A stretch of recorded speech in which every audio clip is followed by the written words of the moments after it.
Not really, huh?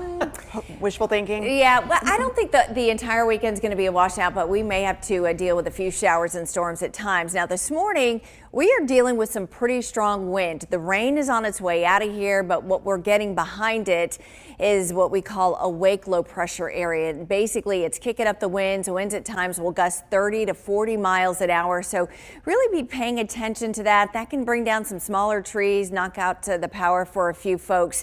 But again, the rain is moving out, so by 7 o'clock, I think a good majority of our area will likely be dry, but with some gusty winds, as I mentioned, on the back side of that. At lunchtime, cloudy, still damp. There could be a few showers around, but overall, I think most of the area is dry late this morning and in through the early afternoon. And then later on this afternoon, a few showers or thunderstorms could develop again with temperatures in the mid to upper 70s. There's a look at our current wind gust speeds here across central and west Alabama. Tuscaloosa, we've had a 37-mile-an-hour wind gust. Haleyville had some pretty strong winds earlier, up to 15 there in Coleman, 22-mile-an-hour wind gusts there in Birmingham. And there you can see the back edge of the rain shifting east with time, and some of the heavier rain still up here toward Gadsden and up into parts of Cherokee County, Center, Rock Run, Forney, down toward Piedmont, Jacksonville. And as you go a little bit further south, looks like the rain's pretty light now in Anniston and really starting to let up in most of Shelby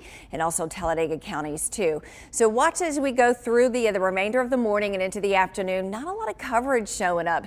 As we start to warm up a little bit, I think clouds will stay with us through the day. So we're only going to get into the mid and upper 70s, but with some more upper level energy heading our way, that could help to trigger a few additional thunderstorms, not only as we head into the afternoon hours today, but again on Thursday as well.